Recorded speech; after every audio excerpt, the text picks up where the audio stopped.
Vamos então, dando continuidade ao estudo do nosso livro Nos Bastidores da Obsessão. Manuel Filomeno de Miranda é o autor espiritual, Divaldo é o nosso médium psicógrafo, e nós vamos então para o capítulo Examinando a Obsessão. Logo aqui no começo, nós vimos anteriormente o capítulo intitulado Prolegômenos, não vimos anteriormente, desculpem. Vimos aqui anteriormente o exórdio, depois vimos aqui também os prolegômenos, trazendo para nós aqui algumas orientações importantes sobre o propósito da obra. E aqui agora nós vamos para esse item Examinando a Obsessão. Bom, então Manuel Filomeno de Miranda ele já começa trazendo para nós aqui uma citação do Livro dos Médiuns. Deixa eu ver aqui. Tá, então ele diz assim para nós: entre os que são tidos por loucos, muitos há que apenas são subjugados. Precisariam de um tratamento moral, enquanto que os tratamentos corporais os tornam verdadeiros loucos. Quando os médicos conhecerem bem o Espiritismo, saberão fazer essa distinção e curarão mais doentes do que com as duchas. Duchas, E aí tem uma observação aqui também a respeito do livro. Ao tempo da publicação de O Livro dos Médiuns, isso em 1861, as duchas eram tidas como um dos mais eficientes tratamentos para as enfermidades mentais. Daí a referência feita por Allan Kardec. Então, Manuel Filomeno de Miranda traz para nós, então, essa referência, que as duchas, duchas frias, que eles tomavam, era ali um tratamento da época, assim como outros procedimentos que para nós hoje são considerados bizarros, como lobotomias, tratamentos de eletrochoque, embora hoje esse tratamento ainda seja aplicado, mas com uma metodologia diferente. Então, naquela época também se fazia isso, dentre outras medidas, que visavam, apesar do método grosseiro que se utilizava naquela época, era ali a intenção de trazer uma alternativa de tratamento para as questões mentais. Então, o que Kardec coloca para nós é que se a medicina tivesse esse conhecimento, mas eu faço aqui uma pequena mudança, quando a medicina tiver esse conhecimento a respeito da relação entre mundo físico e mundo espiritual, ela mudará muitos dos seus métodos, não apenas com relação a esse processo de saúde mental, mas dentre outras tantas questões, dentre outros tantos temas que surgem aqui no nosso mundo, a respeito das doenças, a respeito das emoções, a respeito do psiquismo, enfim, quando tivermos esse entendimento dessa relação entre os dois mundos, os métodos também se modificarão, prestando-se atenção principalmente nas questões morais. E continua. Com muito acerto asseverou o codificador que o conhecimento do Espiritismo, longe de facilitar o predomínio dos maus espíritos, há de ter como resultado, em tempo mais ou menos próximo, e quando se achar propagado, destruir esse predomínio, o da obsessão, dando a cada um os meios de se pôr em guarda contra as sugestões deles. E o iluminado mestre, não poucas vezes, embora profundo conhecedor do magnetismo, convocado a atender obsediados de variado jaez, utilizou-se dos eficientes métodos da doutrina espírita para libertá-los com segurança através da moralização do espírito perturbador e do sensitivo perturbado. Então Kardec começa a trazer para nós esse esclarecimento, tratando para nós então, mostrando para nós sobre a questão do magnetismo, sobre as influências mentais, sobre esse processo da relação entre o espírito perturbador e o sensitivo perturbado, nesse caso, aquele que é o médium, que acaba sofrendo a obsessão sem se dar conta do seu potencial mediúnico. Bom dia, André. E diz aqui ainda Manuel Filomeno: obsessão, segundo Allan Kardec, é o domínio que alguns espíritos logram adquirir sobre certas pessoas. Nunca é praticada senão pelos espíritos inferiores que procuram dominar. Os bons espíritos nenhum constrangimento infligem, aconselham, combatem a influência dos maus e, se não os ouvem, retiram-se. Os maus, ao contrário, se agarram àqueles de quem podem fazer suas presas. Se chegam a dominar algum, identificam-se com o espírito deste e o conduzem como se fora verdadeira criança. Ainda é egrégio intérprete dos espíritos da luz. Ainda o egrégio intérprete dos espíritos da luz, que comenta: as causas da obsessão variam de acordo com o caráter do espírito, e às vezes uma vingança que se toma de um indivíduo de quem guarda queixas do tempo de outra existência. Muitas vezes, também, não há mais do que o desejo de fazer o mal. O espírito, como sofre, entende de fazer que os outros sofram. Encontra uma espécie de gozo em os atormentar, em os vexar, e a impaciência que, por isso, a vítima demonstra mais o exacerba, porque esse é o objetivo da colima, ao passo que a paciência o leva a cansar-se. E prossegue: há espíritos obsessores sem maldade, que alguma coisa mesma denotam de bom, mas dominados pelo orgulho do falso saber. Aqui também mais uma passagem do Livro dos Médiuns.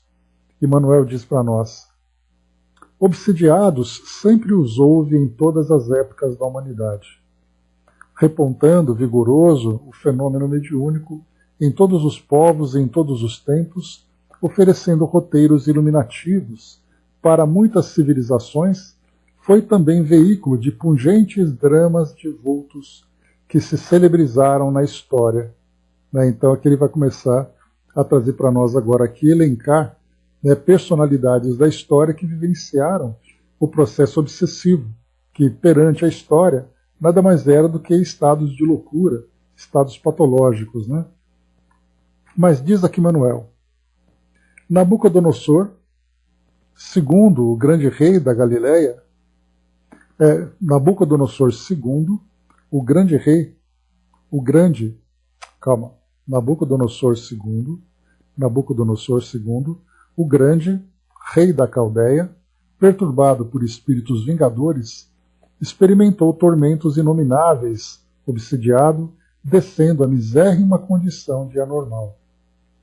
Tibério, de mente dirigida por espíritos impiedosos, atingiu alto índice de crueldade pela desconfiança exacerbada, insuflada pelos adversários desencarnados. Domício Nero, tristemente celebrizado, após uma existência de loucuras, avassalado por cruéis inimigos do além-túmulo, não poucas vezes em desdobramentos espirituais, reencontrou a mãe Agripina e a esposa Otávia, que foram assassinadas por sua ordem, prestigiando-lhe o termo doloroso. E, no entanto, na epopeia sublime do Evangelho, que desfilam ao lado de Jesus em larga escala, os atormentados por espíritos infelizes que encontram nele o médico divino, que lhes lucila o íntimo e os liberta do sofrimento.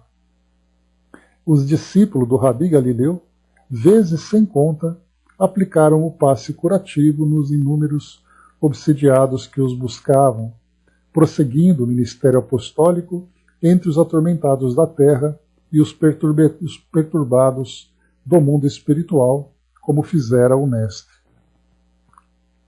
E depois deles, os registros históricos apresentam loucos de nomenclatura variada, às voltas com entidades atormentadoras, sofrendo na fogueira e no exílio, no poço das serpentes e nos manicômios sombrios, o resultado da convivência psíquica com que os atravessaram o portal da imortalidade e se demoram nas viciações e nos sentimentos em que se compraziam. Então até aqui nós fizemos essa pequena viagem junto a algumas dessas personagens, e aqui depois então Filomeno de Miranda generaliza para nós, né, falando sobre aqueles que iam para a fogueira ou para o exílio, poço das serpentes ou manicômios sombrios, aqueles que sofriam de alguma forma, né, esses tormentos perante a sociedade, e na tentativa de curá-los, de retomar o equilíbrio, submetiam essas pessoas a todas essas situações, das mais degradantes, das mais atormentadoras, com a tentativa de acabar exatamente com o tormento que os envolviam. Então aqui a gente vai começar a ver nos extremos, né, aquilo que trazia para nós como causa exatamente a obsessão.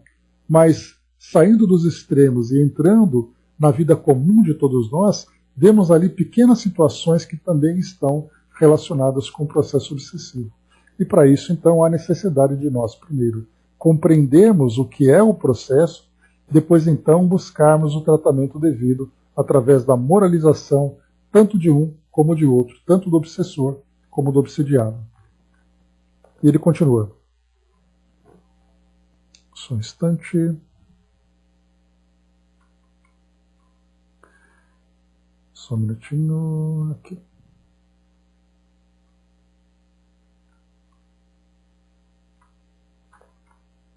Espera lá, só um instante, pessoal. Estou vendo aqui que me perdi um pouquinho no trecho. Aqui. Domicílio. Tá. Vamos lá então.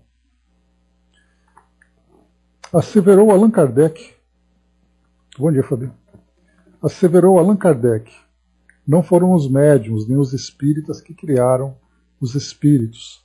Ao contrário, foram os espíritos que fizeram haja espíritas e médiuns. Não sendo os espíritos mais do que as almas dos homens, é claro que há espíritos desde quando há homens. Por conseguinte, desde todos os tempos eles exerceram influência salutar ou perniciosa sobre a humanidade. A faculdade mediúnica não lhes é mais do que um meio de se manifestarem. Em falta dessa faculdade, fazem-no por 1000 outras maneiras mais ou menos ocultas. E continua. Os meios de se combater a obsessão, esclarece o eminente seareiro, variam de acordo com o caráter que ela reveste, e elucida. As imperfeições morais do obsediado constituem frequentemente um obstáculo à sua libertação. Aqui também mais uma citação do Livro dos Médiuns, e só reforçando aqui nesse último trecho que ele disse: as imperfeições morais do obsediado constituem frequentemente um obstáculo à sua libertação. Então a gente percebe que não há rituais, não há nenhuma prática cerimonial que possa livrar o obsessor do obsediado, porque mesmo que você consiga afastar um determinado espírito que provoca esse prejuízo naquele que sofre a influência, outro substituirá, exatamente porque o obsediado mantém ainda um padrão mental em que se pode estabelecer essas afinidades negativas, provocando nele esse sofrimento. Então, o tratamento essencial, como Kardec coloca, é a transformação moral do espírito, mas essencialmente daquele que sofre a obsessão. E aí ele faz uma relação nesse caso, né, quando a gente lembra, né, de todas as práticas da medicina, da psicologia, tentando fazer com que as pessoas se transformem, ou melhor, com tratamentos, né, medicamentos e outros procedimentos, que ela retome o equilíbrio saindo daquele estado de loucura, sendo que, na verdade, a causa não é física, a causa não é apenas psicológica, mas ela é principalmente espiritual. Então esse é um ponto importante, que é o que se espera num futuro não muito distante, que a medicina comece a compreender nessa relação entre mundo físico e mundo espiritual, não ligado à religião, não ligado a uma crença, mas uma realidade de uma lei natural a que todos estamos submetidos. 2. Esta E ele continua, Filomeno de Miranda. A obsessão, todavia, ainda hoje, é um terrível escolho à paz e à serenidade das criaturas. E aqui também nesse simples parágrafo, quando ele fala sobre paz e serenidade das criaturas, ele está falando aqui de um modo quase que individual, mas nós podemos perceber que existe também uma influência sobre a coletividade. E aí então é uma paz e serenidade de uma comunidade, de uma família, de um grupo grande de indivíduos que formam uma comunidade, que acabam, todos eles, passando por grande sofrimento, porque há também uma influência coletiva, de acordo com o padrão moral em que eles se estabeleceram.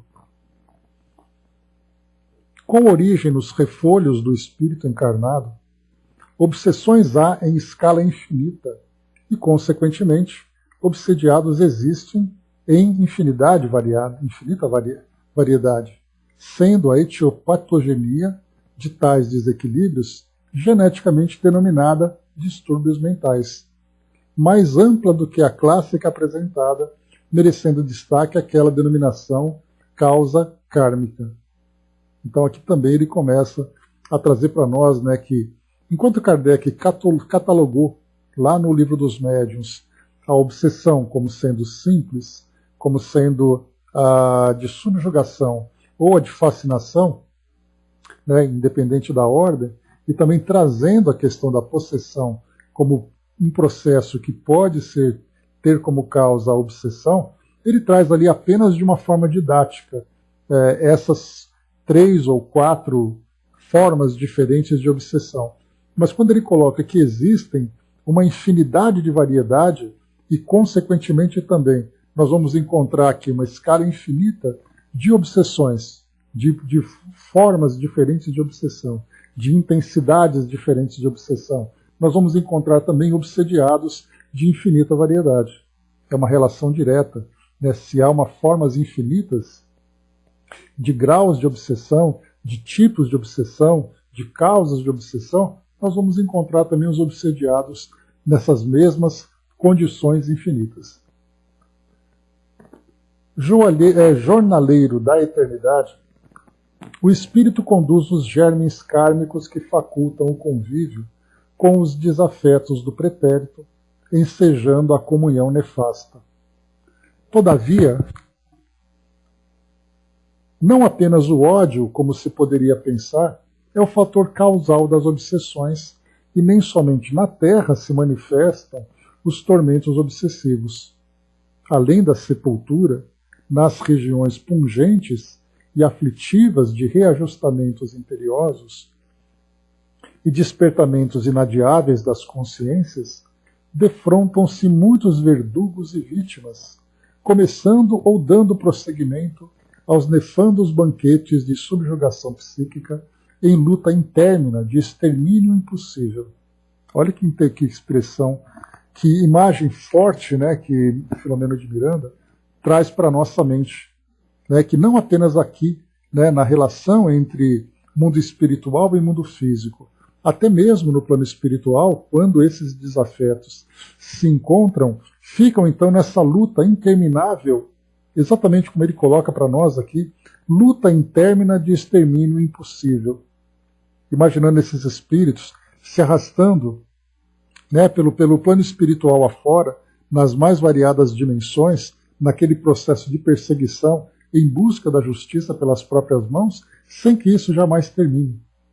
Em que eles vão se desgastando cada vez mais, vão se deformando psiquicamente, moralmente, perispiritualmente, em busca de satisfazer aquele desejo de legislar pelas próprias mãos, até que, chegando no fundo do poço, conseguem ali se reconstruir através de um trabalho lento, de um trabalho moroso, de um trabalho doloroso também. Né? Então essa imagem que ele traz, exatamente, né, os espíritos então se encontrando no plano espiritual, estando desencarnados, depois naquele processo de perseguição contínua. Que imagem terrível essa que Filomeno traz para nós. Né? E ele continua. Obsessores há milenarmente vinculados ao crime, em estruturas de desespero invulgar, em que se demoram voluntariamente envergando indumentárias de perseguidores de outros obsessores, menos poderosos mentalmente, que, perseguindo, são também escravos daqueles que se nutrem às suas expensas, emanados por forças vigorosas e cruéis. Essa imagem que ele traz para nós foi lá do livro Libertação, por exemplo, em que nós temos Gregório, né, o chefe daquela falange de espíritos obsessores, em que outros espíritos, então, sob o comando dele, exerciam as suas perseguições. Então aqui, né, envergando indumentárias de perseguidores de outros obsessores menos poderosos mentalmente, que, perseguindo, são também escravos daqueles que se nutrem às suas expensas.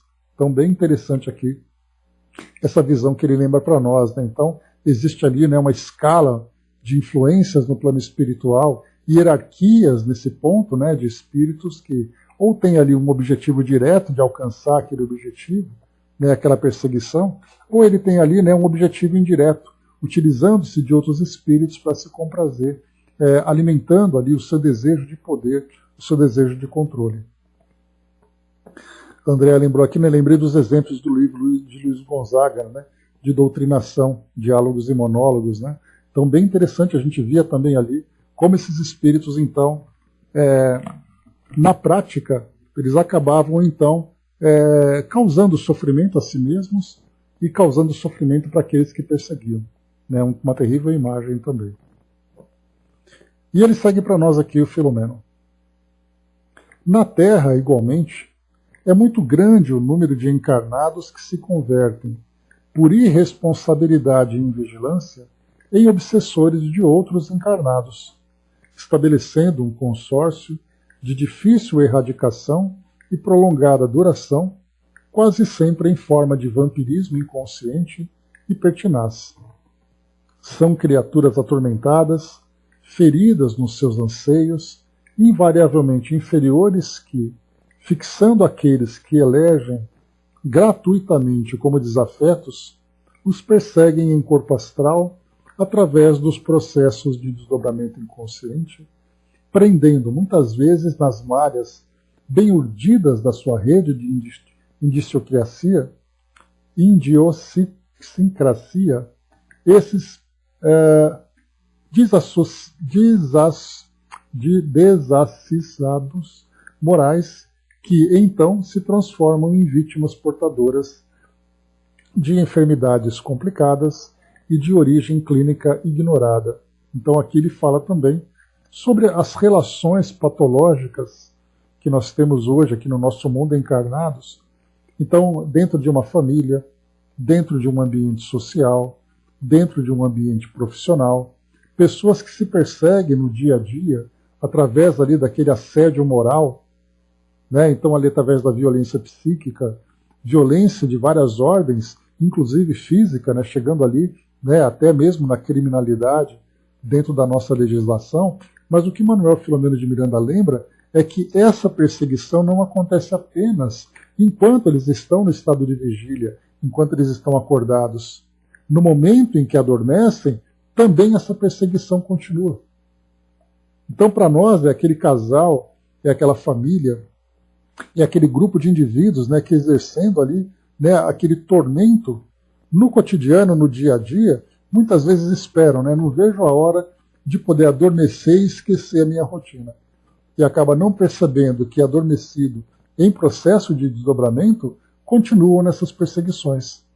Por isso ele coloca, né, os perseguem em corpo astral através dos processos de desdobramento inconsciente, prendendo muitas vezes nas malhas bem urdidas da sua rede de idiosincrasia, esses desacissados morais, que então se transformam em vítimas portadoras de enfermidades complicadas e de origem clínica ignorada, que, ou seja, vem como consequência dessa perseguição estados patológicos, né, de saúde mental abalada, processos depressivos, ansiedades, síndromes diversas que vão surgindo, que não se sabe exatamente qual é a causa, acreditando que isso faz parte da rotina que a pessoa vivencia. Só que, na verdade, espiritualmente, existem raízes profundas que alimentam esse processo e que não adianta fazer apenas terapia, não adianta apenas tomar remédio, há necessidade de um tratamento espiritual profundo para que haja o rompimento desse tipo de ligação, né, nessa rede que é exatamente ali tramada por esses obsessores encarnados. Então, quando a gente fala sobre a obsessão de encarnados para desencarnados, naquela relação cruzada, né, entre encarnados e desencarnados, desencarnados e encarnados, entre desencarnados e entre encarnados, nós pensamos apenas ali que entre os encarnados, isso acontece enquanto eles estão acordados. Mas quando nós falamos em influência de um espírito sobre o outro, da perseguição de um espírito sobre o outro, nós falamos literalmente numa perseguição espiritual. E não apenas ali numa perseguição em que as pessoas estão ali se vendo e se relacionando.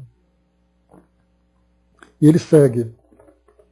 Outros ainda, afervorados a esta ou aquela iniquidade, fixam mentalmente a desencarnados que efetivamente se identificam e fazem-se obsessores destes, amargurando-os e retendo-os as lembranças da vida física em lamentável comunhão espiritual degradante.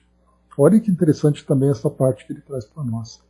Ele coloca: afervorados a esta ou aquela iniquidade, fixam mentalmente a desencarnados, que efetivamente se identificam e fazem-se obsessores destes. Então a causa, nesse caso, é do encarnado, que traz essa fixação mental com um determinado espírito, fazendo com que ele continue vinculado e alimentando também essa relação doentia entre eles. E aí então vem aqui, amargurando-os e retendo-os as lembranças da vida física em lamentável comunhão espiritual degradante. Então fazendo com que o espírito, agora desencarnado, se mantenha próximo, atraído por esse tipo de pensamento, lembrando ali das amarguras da vida, lembrando das grandes decepções, lembrando ali das suas frustrações, e o espírito então, envolvido por esses pensamentos gerados pelos encarnados, acabam ficando ligados a eles, se tornando obsessores. Olha só, a causa então, onde nós vamos encontrar. E para finalizarmos aqui nesse trecho, além dessas formas diversificadas de obsessão, outras há, inconscientes ou não, entre as quais aquelas produzidas em nome do amor tiranizante aos que se demoram nos invólucros carnais, atormentados por aqueles que partiram em estado doloroso de perturbação e egocentrismo, ou entre encarnados que mantêm conúbio mental infeliz e demorado. Olha aqui mais uma vez também.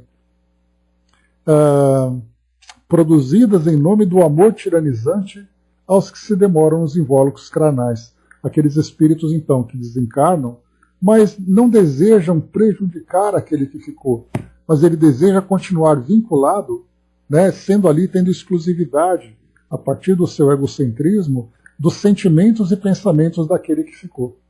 Então ele desencarna, mas em nome desse amor, ele continua preso, influenciando e tentando controlar a vida daquele que ficou. Relações das mais variadas.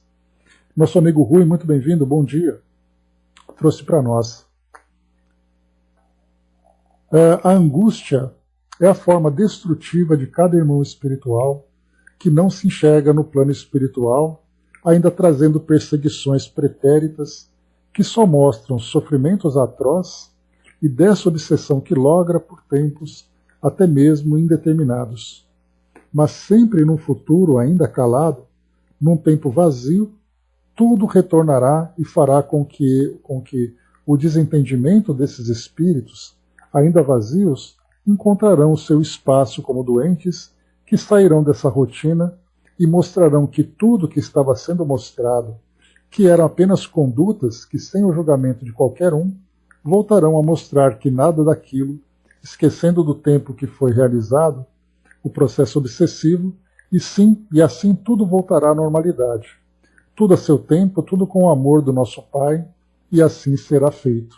Então, mostrando para nós, que essa angústia, esse estado emocional, esse estado moral, que tem como causa exatamente essa motivação, que faz com que os espíritos, então, continuem procurando, né, nessa relação com aqueles que foram, né, aqueles parceiros do passado, aqueles parceiros de um passado próximo, de um passado distante, né, continuam então alimentando esse tipo de relação. Mas o que o nosso amigo Rui lembra é que mais dia ou menos dia, tudo voltará, né, ao equilíbrio, porque a gente lembra que nenhum espírito nasce obsessor. Nenhum espírito nasce dessa forma desequilibrada. Ele se transforma, ele se torna desequilibrado por uma causa. E a partir do momento em que essa causa é dissipada, em que essa causa é esclarecida, os espíritos então têm a oportunidade de recomeçar e se reconstruir. Então a ideia do obsessor como um rótulo definitivo, ele é absolutamente equivocado. Assim como nós encontramos hoje, né, na própria sociedade como um todo, na visão de outras religiões, que esses demônios, né, se encontram pelo mundo espiritual. Sem dar conta que esses irmãos estão vivenciando esse tipo de experiência por uma causa que teve origem próxima ou distante no tempo, mas que normalmente, né, com o passar do tempo, voltarão a essa normalidade a partir do reequilíbrio que vão encontrar. E aí é claro, né, que é um trabalho, como a gente já viu, né, nos relatos de André Luiz, um trabalho muito, muito árduo, feito por espíritos amigos, feitos por mentores espirituais desses espíritos envolvidos nessa trama, e até mesmo pelo próprio despertar da consciência daquele que se tornou, naquele momento, um espírito perseguidor. Né? Então, temos ali, né, quando a gente começa, isso porque a gente nem começou a estudar ainda, né? Isso aqui é só a introdução para a gente poder ter uma ideia, né, de como é esse universo. E somente quem vivenciou essa experiência é capaz de saber o quão doloroso foi. Talvez muitos de nós estejamos ali como obsessores do passado e que hoje estamos tendo a oportunidade de vivenciar agora esse aprendizado, esse processo de transformação. Né? Mas para muitos, infelizmente, a lembrança desse tempo de perseguição ainda está muito viva. E aí vem a cobrança da consciência, né? Aquela culpa que costuma ainda atormentar, mas através do perdão e do auto-perdão, tudo vai se restabelecendo. Né?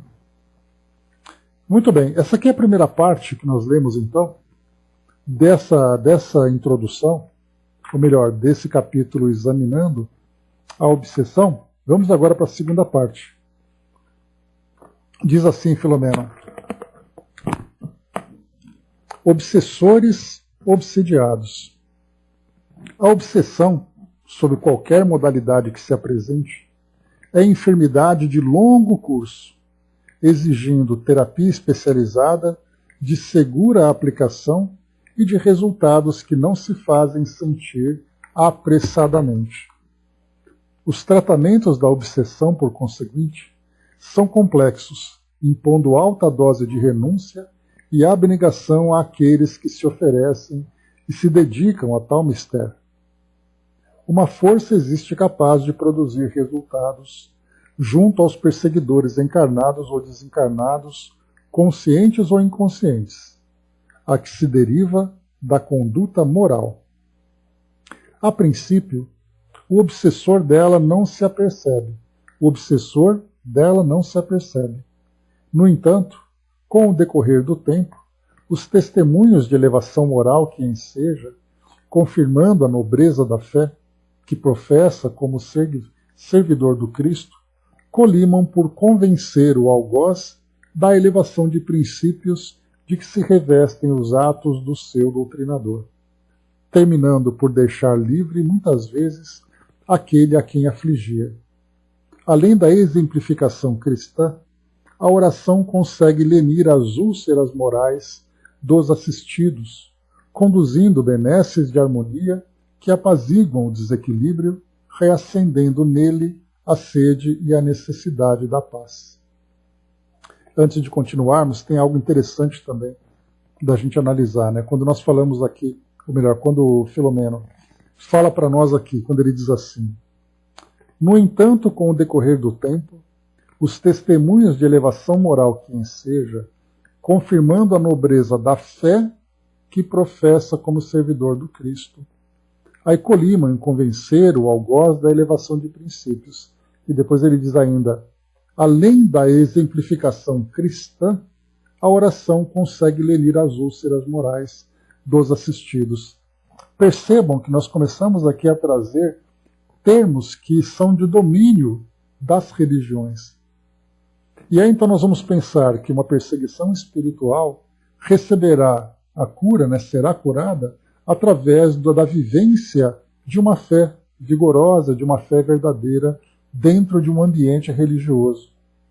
Porque quando ele fala exemplificação cristã, a primeira imagem que nós vemos não é uma filosofia moral, mas é um elemento religioso e, portanto, acaba sendo desprezado por muitos daqueles que sofrem obsessão. Porque ele vai pensar assim, bom, para eu me livrar da obsessão, eu tenho que entrar para uma religião.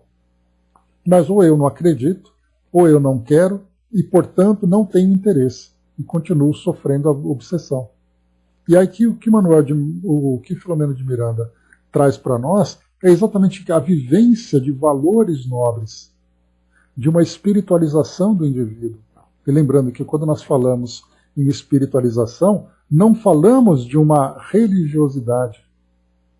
Falamos apenas da espiritualização no sentido da transformação dos seus valores, da elevação dos seus princípios, da vivência moral nobre, porque é através dessa exemplificação que, não por acaso, foi trazida pelo próprio Cristo para nos auxiliar, lembrando que Jesus veio chegar até nós aqui como um modelo de virtudes, e não como um líder religioso como ele é visto hoje, como ele acabou sendo transformado pelos próprios homens. Então, ao falarmos de uma vivência cristã, nós falamos de uma vivência com os mesmos valores que Jesus nos trouxe. Só que existe aquela confusão de eu entrar para uma religião e começar a viver as suas práticas religiosas, de frequência, de rituais, de decorar livros, esquecendo-se fundamentalmente da transformação moral, que sim, vem muito bem auxiliado pelas escolas do espírito, que são as religiões, mas o indivíduo pode fazer isso apenas com a vivência desses bons princípios. Então eis aí essa confusão que se faz, que as religiões são a cura para as obsessões. Dependendo da forma como essa religião é praticada, da forma como ela é vivida, ela não se torna cura para nada. Porque o indivíduo não se transforma. E aqui é muito importante, quando a doutrina traz para nós aquela expressão que fala da reforma íntima, esse, de fato, é o processo curativo que todos nós precisamos abraçar quando submetidos a essa influência. Aí sim, se essa reforma íntima estiver vinculada a uma escola do espírito bem vivenciada, aí o espírito começará então, o indivíduo, né, começará então a ter noções sobre a sua realidade espiritual, sobre a sua relação com o mundo espiritual, sobre a sua relação com Deus. Aí sim ele começa a completar o entendimento da sua condição de espírito e também, ao mesmo tempo, do processo de transformação moral que ele precisa vivenciar. Eis aí então a grande questão. E ele coloca também aqui, Filomeno de Miranda, além da exemplificação cristã, a oração. E quando nós falamos em oração, inevitavelmente nós falamos em religião. Mas a doutrina espírita, sendo uma doutrina, sendo uma filosofia, nos explica exatamente que a oração é uma conexão mental que se faz entre a criatura com o Criador, passando ali pelos intermediários que intercedem por ele. Sejam ali os seus santos, sejam seus anjos, seus amigos espirituais, o próprio Cristo, conversando diretamente com Deus. Então a oração também se torna, na verdade, um processo técnico de transformação do padrão vibratório que o indivíduo tem. Porque muitas vezes se pensa, olha, se você entrar para uma religião e rezar, já vai ser o suficiente para você se livrar dessa obsessão. Vai ser um grande engano. Porque não adianta vivenciar uma prática automatista sem que você vivencie aquela experiência através da real transformação que ela proporciona. Então vai muito além de frequentar um templo. Porque se o espírito, que é o obsessor, se sente constrangido ao ver ali o seu obsediado entrar num templo religioso, ele fica calmamente do lado de fora esperando ele sair.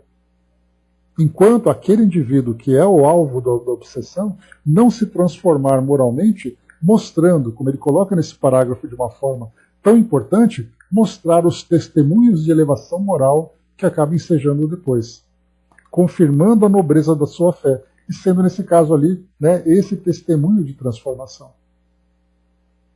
Porque aí sim a coisa acontece. E ele continua, vamos lá. Inclusive nós temos visto, né, nesses últimos anos, naqueles programas religiosos, né, que aparecem nos nossos televisores, né, que mostravam aqueles processos de obsessão, tendo ali vários rótulos diferentes, né, como se aqueles que fossem detentor de poderes religiosos tivessem a capacidade de expulsar aqueles espíritos. Podem até conseguir afastá-los, mas se aquele que sofre a obsessão, que sofre aquela perseguição, se ele não se transformar, sai um espírito e vem outro. Simplesmente porque ele mantém aquele padrão de abertura mental. E continua. Nem sempre, porém, os resultados são imediatos. Para a maioria dos espíritos, o tempo, conforme se conta na Terra, tem pouca significação. Aqui para nós também já entra algo, aquela grande interrogação, né? Porque dentro do nosso momento existencial, que é estar encarnado, compreender a diferença de tempo para nós, para os espíritos, é algo muito difícil. Porque nós temos como referência, além da própria movimentação astronômica, da geografia e tudo mais, nós temos a biologia. Nosso corpo vai envelhecendo, o tempo vai passando. Mas e para o espírito?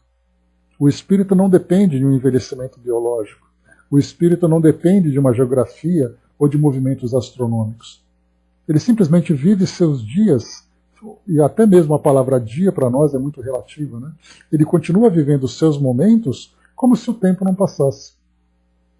Mas ele passa para nós encarnados. Por isso ele é colocado para a maioria dos espíritos, o tempo, conforme se conta na Terra, tem pouca significação. Demoram-se obstinados, com tenacidade incomparável, nos propósitos a que se entregam, anos a fio, sem que algo de positivo se consiga fazer, prosseguindo a tarefa insana, em muitos casos, até mesmo depois da morte. Isso porque do paciente depende a maioria dos resultados nos tratamentos da obsessão. E ele coloca aqui na maioria, porque outra parte também vem da assistência que se recebe do plano espiritual, com todos os tratamentos, inclusive para ajudar aquele que é o obsessor. Bom, embaixador. Isso porque do paciente depende a maioria dos resultados nos tratamentos da obsessão. Iniciado o programa de recuperação, deve este esforçar-se de imediato para a modificação radical do comportamento, exercitando-se na prática das virtudes cristãs, olha novamente a expressão da ideia religiosa que nós equivocadamente abraçamos, né? Das virtudes cristãs e principalmente moralizando-se.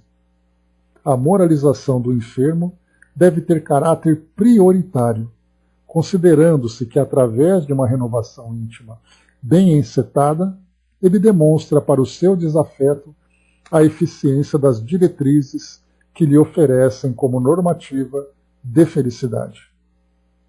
Então aqui vemos nesse trecho, né, o caráter prioritário que é a moralização, coisa que na visão da nossa ciência terrena é uma questão medicamentosa, é uma questão psicoterapêutica.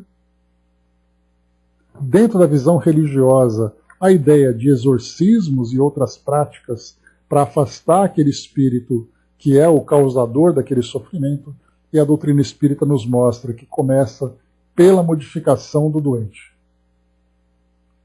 E tendo como suporte, naturalmente, todas as demais terapias, mas é prioridade que ele inicie esse processo de modificação. Primeiro, para poder se libertar, né, do padrão vibratório, se desconectar do padrão vibratório. Mas mais do que isso, é de exemplificar a vivência desses novos valores para aquele que é o seu perseguidor. Porque a questão é, você me prejudicou, porque você errou naquele momento, e eu quero cobrar de você o prejuízo que você me causou. Mas através da transformação moral, o espírito, então, que sofre a obsessão, começa a mostrar realmente ali o seu arrependimento, a sua vontade de crescer, a sua vontade de acertar. E aquele que é obsessor vai se sensibilizando, só que dentro de um tempo e através de auxílios, né, que nós nem sempre compreendemos. Mas é um trabalho feito nos bastidores dessa obsessão, por isso interessante, né? Nos bastidores da obsessão, enquanto nós vemos aqui o processo obsessivo, nesses bastidores muitas forças são mobilizadas para poder auxiliar esse espírito. O Dudu colocou, né? Você vê isso muito no trabalho mediúnico, né? O arrependimento. Então começa por ali, né? Aquele espírito que é obsessor, que se arrepende disso, mas esse arrependimento depende muito daquilo que o outro mostra. Porque se ele me prejudicou, e eu sofro esse prejuízo, e aquele que me causou numa existência seguinte continua ainda vivendo da mesma forma, eu vou desejar cobrar dele exatamente, tirar dele a felicidade que ele pretende vivenciar, em detrimento da infelicidade que ele me prejudicou, que ele me causou. Como é que eu vou conseguir ter felicidade se eu sofro e aquele que me prejudicou continua assim?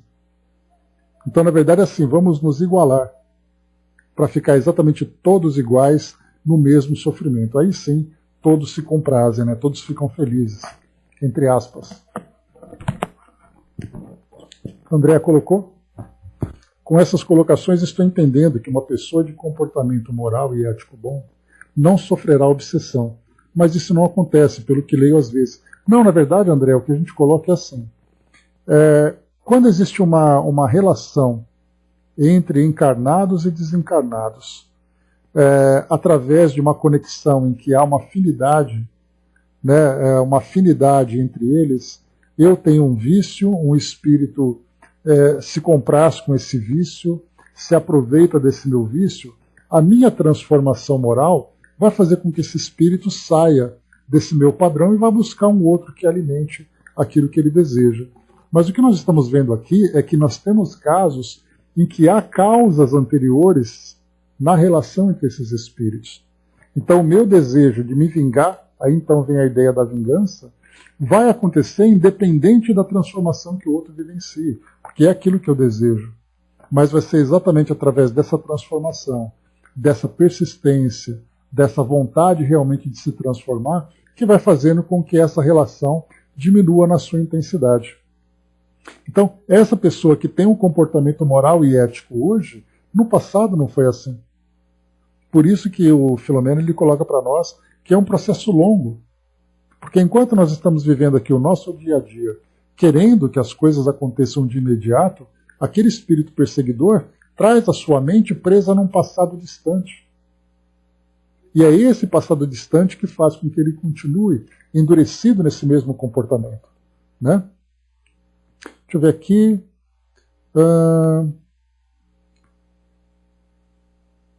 Não, então, isso que eu estou dizendo para você. Essa pessoa que é boa, né, eu estou entendendo o que você está fazendo e concordo também com o que você fala. Essa pessoa com comportamento ético e bom, moral e ético bom, não sofrerá obsessão. Pode sofrer, porque hoje ele é assim, mas a sua história pode ser diferente. E quando nós falamos no processo obsessivo, é algo que vem durante muito tempo, que vem acontecendo, que vem se transformando. Então, esse processo ético e bom que a gente vê agora é parte de um tratamento que vai acontecendo, tanto é assim que nós temos perseguições em que esse espírito, esse encarnado, mesmo com essa transformação, ao chegar no plano espiritual, vai continuar encontrando com o seu perseguidor. Essa é a questão. Então, assim, é parte desse processo, como Kardec lembrou, e como o Manuel também lembra agora para nós, que a prioridade para aquele que é o perseguido será exatamente ali a sua transformação moral. Agora, o sucesso disso vai depender de outros fatores além de sua própria disposição. Vai depender da disposição do espírito perseguidor, vai depender da assistência que nós recebemos, até então chegar do outro lado e estarem ali ambos resolvidos. Porque existem causas que são muito profundas. Não é simplesmente desejar, olha, eu me transformei, eu não quero mais espírito perto de mim. O outro espírito vai ter que se convencer de que você realmente conseguiu mudar a sua disposição, mudar a sua vontade. A gente conseguiu agora conciliar as nossas ideias? Porque realmente parece que é fácil, né? Olha, basta você se transformar e tudo mais. Imagina aquele espírito que está ali 200, 300 anos querendo se vingar naquele processo de perseguição. Aí você acha que de uma hora para outra, só porque você se tornou bonzinho, você conseguiu convencer aquele perseguidor de que o processo terminou? Então é algo que vai muito além, mas certamente é o início desse processo. Ele começa através de uma prioridade, que é a transformação moral do perseguidor. Aí o resto virá como consequência de um trabalho árduo, de um trabalho longo feito por todas as partes. Né? Avançando, vamos lá? Tá. Merece considerar, neste particular, que o desgaste orgânico e psíquico do médium enfermo, mesmo depois do afastamento do espírito malévolo, ocasiona um refazimento mais demorado, sendo necessária, às vezes, compreensivelmente, assistência médica prolongada. Então, assim, no momento em que há o afastamento desse espírito, seja pela incompatibilidade vibracional, seja pela assistência de outros espíritos, ou seja, pelo próprio convencimento desse espírito, o efeito orgânico e psíquico do processo obsessivo, ele não cessa de uma hora para outra. Vai haver a necessidade de outros tratamentos, nesse caso da própria ciência terrena, assim como também da própria prática, né, dos tratamentos no plano espiritual, para que haja essa recomposição daquilo que foi desequilibrado. Porque não é simplesmente assim, olha, o espírito afastou, tudo volta a brilhar.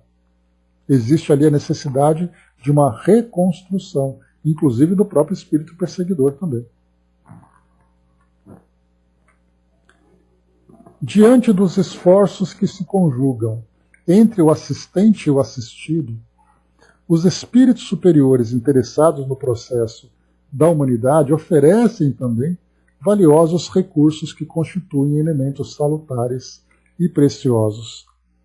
Sem tal amparo, toda incursão que se intente no ministério da desobsessão será improfícua, se não perigosa, pelos resultados negativos que apresenta. Então, já mostrando também que não é apenas uma relação entre obsediado e obsessor. Há também ali a intervenção desses espíritos superiores que participam desse processo.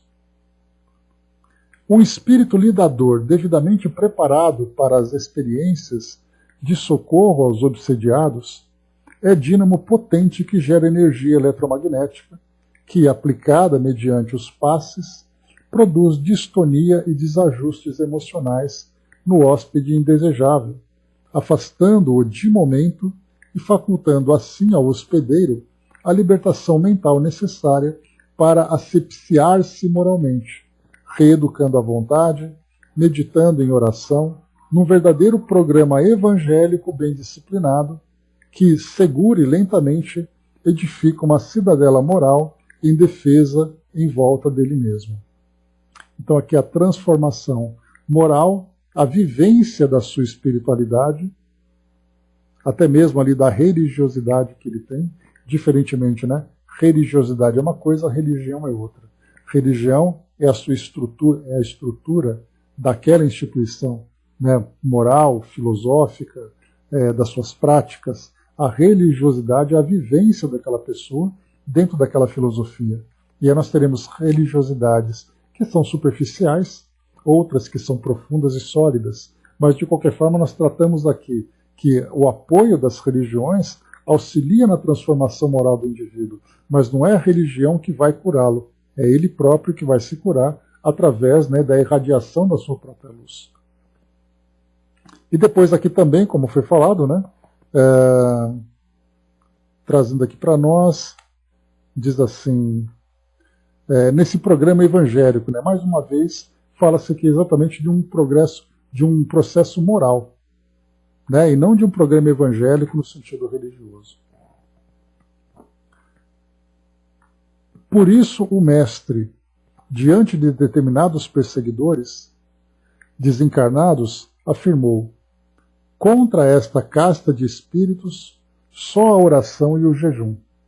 E após atender às aflições de cada atormentado que o buscava prescrevia, invariável e incisivo: não voltes a pecar para que algo pior não te aconteça. Né? Então aqui, para finalizarmos esse trecho, tratando exatamente disso. É uma transformação moral que não deve ser temporária, mas que deve ser definitiva para a conquista do próprio espírito. A Angelina colocou aqui, né, se o espírito chegar perto da pessoa, ela estiver melhor, o espírito vai embora, procurar outra pessoa que deixe a porta mental aberta. Né? Nesse caso, né, nas relações, espero sim, Fabi.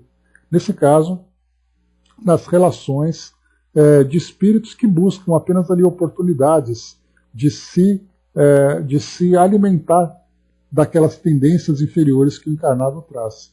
Agora, no caso de uma perseguição com causas no passado, na relação entre esses espíritos, aí certamente as coisas, né, demoram um pouco mais. E esse jejum que ele fala é o de atitudes negativas? Não, o jejum que ele fala aqui é da prática religiosa do passado, né? Da vivência da religiosidade. Né? E não é que nesse caso, quando ele coloca aqui, né, o jejuar, que ele diz assim para nós, né? Deixa eu pegar aqui. Contra essa casta de espíritos, só a oração e o jejum. Aí ele fala da vivência religiosa da época, né? Porque você encontra isso lá no Novo Testamento, né? E ali então ele vai falar, né, sobre a forma que você vai ali meditar, que você vai refletir, né? E o jejum era uma dessas práticas. Tanto que nós temos até hoje isso, né? Você tem ali, né, no Ramadã, por exemplo, na vivência da religiosidade dos muçulmanos, tem aquele período de jejum. Nós temos o jejum dentro da prática católica, da prática evangélica também. Então são práticas relacionadas com as tradições religiosas de cada grupo. Né? Mas aqui no caso a doutrina espírita resume tudo, na necessária transformação moral das pessoas de uma forma definitiva, e não de uma forma temporária, apenas para afastar aquilo, como geralmente acontece dentro da própria doutrina espírita. Né? Muitas pessoas procuram o espiritismo diante de problemas que eles consideram problemas espirituais, e no momento em que as coisas resolvem, eles então voltam para suas vidas normais. Então, quer dizer, é apenas ali temporário. Ele estava num bom caminho, teve oportunidade, mas acabou abrindo mão ali, porque talvez o resultado não tenha vindo no momento que ele queria, da forma que ele queria, né, ou do jeito que ele gostaria que fosse, né, então ele acaba buscando outras alternativas, ou muitas vezes até desistindo, aceitando aquela condição como sendo uma condição definitiva. Né? Então, nós terminamos aqui, pessoal, tem mais um trecho ainda. Aqui nós paramos, né, no terceiro tópico desse capítulo. Tem um terceiro, depois tem um quarto tópico. Tem um terceiro e quarto, e depois aqui, Filomena ele traz para nós algumas diferenças, né, algumas definições, na verdade, entre obsessões especiais, perante os obsessores, perante obsediados, porta de luz. E aí terminando aqui, depois reuniões sérias, e em oração, concluindo aqui então, aí começamos depois a trama da família Soares, que nós vamos então conhecer. O Fabi trouxe para nós então aqui orientações importantes, né, sobre esse tema para nós. Vamos a ele então. Só um instantinho. Vamos lá. Bom dia, amigos. Que Jesus nos ampare o desejo sincero de aprendizado e nos auxilie a amparar a nossa compreensão. Amigos, o estudo da obsessão fica mais claro quando desmistificamos esse processo, e o primeiro aspecto a desmistificar é a ideia muito equivocada que obsessão se dá quando uma individualidade mais forte submete outra mais fraca. Essa ideia é uma grande ilusão que alimenta o processo na medida em que tira a força de uma individualidade, transferindo a outra um poder que não tem. Essa ideia muito equivocada traz consequências que agravam o processo. Primeiro, porque traz uma ideia de injustiça que, per si, traduz a falta de fé do espírito em Deus e em si mesmo, traduzindo seu sentimento de abandono de Deus ou de não se sentir digno de se sentir filho de Deus. Continuaremos outros dias, mas desejamos que comecem a refletir sobre o amor de Deus por seus filhos. Deus, nosso Pai, nos conhece e nos ama, sempre. Exercitem esse sentimento. Sintam essa paz que vem de saber que Deus nos ama onde quer que estejamos e seja lá o que fizermos. Então, abraços fraternos. Nosso amigo Eduardo participando conosco aqui. Muito obrigado pela sua presença aqui conosco. E essa orientação era bastante valiosa, porque realmente, a ideia que nós temos, como o Eduardo coloca, e é algo muito concreto, dentro da nossa vivência, especialmente no meio espírita, mas também dentro de outras filosofias, a ideia de um espírito poderoso subjugando um espírito fraco. Então, quer dizer, a ideia que nós temos de fraqueza, vai com Deus, Marion, finalizando já aqui. Então, a ideia de fraqueza que nós vemos pode ser o estado psíquico daquela pessoa, naquele momento, pode ser o estado orgânico dela, que, abalado, demonstra determinada fragilidade. Mas quando nós falamos em espírito, todos nós trazemos ali a mesma potencialidade. E o que coloca Eduardo para nós aqui a respeito do amor de Deus, para nos entendermos como filhos de Deus, que não existe um filho mais privilegiado do que o outro, não existe um filho que tem um poder maior do que o outro. O que nós falamos sempre a respeito das capacidades espirituais é exatamente ali a elevação que o espírito tem. É a sua autoridade moral sobre os demais. Mas em termos de maldade ou de bondade, nessa ideia de que aquele que é mais maldoso é o mais forte, é exatamente uma ideia que nós temos. Que inclusive dentro da nossa própria ficção, que nós mostramos aquele espírito mais agressivo, aquele espírito que traz uma ideia muito mais fixa, ele é muito mais forte que os demais. E na verdade todos nós somos iguais perante Deus, e para nós termos esse entendimento, precisamos exatamente alimentar essa ideia da nossa paternidade divina, de sabermos que nós temos ali, somos criaturas que todas iguais estamos submetidos ali e abraçados pelo mesmo amor de Deus, que é algo que a gente precisa realmente construir dentro de nós, porque dentro da teoria nós passamos a compreender, mas a partir da vivência isso, e como ele coloca para nós aqui no final, sintam essa paz que vem de saber que Deus nos ama, onde quer que estejamos e seja lá o que fizermos. Exatamente essa visão que nós temos, de que eu sou um pecador que não mereço. Então, quer dizer, a ideia da culpa e da falta do auto-perdão para nós, ele é um poderoso desequilibrante da nossa mente, porque tira de nós exatamente essa proteção divina. André colocou, me veio a ideia do lobo e do carneirinho, o que sinto. Então aqui o que é colocado para nós é que todos nós temos esse poder. É apenas uma questão de estado psíquico e de autoconhecimento, de compreensão de quem somos. E tudo isso é mostrado para nós através desse aprendizado que vai dizendo, deixar brilhar a sua luz, e vem para nós com esse ensinamento que é tão profundo e que a gente lê apenas como uma frase bonita, mas que na verdade traz para nós ali um ensinamento extremamente valioso que mostra essa grande potencialidade que todos nós temos. Então é isso, meus amigos. Fica exatamente ali então para nós essa mensagem do nosso amigo Eduardo, nessa introdução que nós estamos aqui começando, tendo uma compreensão um pouco mais teórica desse processo. E conforme nós vamos estudando, nós vamos mudando também a nossa visão. Porque é exatamente a visão que nós temos é a visão do mais forte, mais fraco, do mais poderoso, do mais frágil, do mais esquecido, daquele que é privilegiado. Temos que apagar tudo e começar a reconstruir. E a reconstrução vem exatamente da ideia de que todos somos criaturas divinas. Aí tudo que vem ali, tudo que vem como elementos e fatores que trazem para nós prejuízos, vem exatamente das escolhas que fazemos, do distanciamento, da culpa, dos desequilíbrios que nós vivenciamos. Mas a partir do momento que nós buscamos esse equilíbrio, nós passamos então a nos ver exatamente ali, todos na mesma condição. Então é isso, meus irmãos, fechando por aqui o nosso estudo de hoje, nessa primeira parte que nós estudamos aqui do Examinando a Obsessão. Fechando por aqui, pessoal. Né? Como a Angelina colocou, né, no final é tudo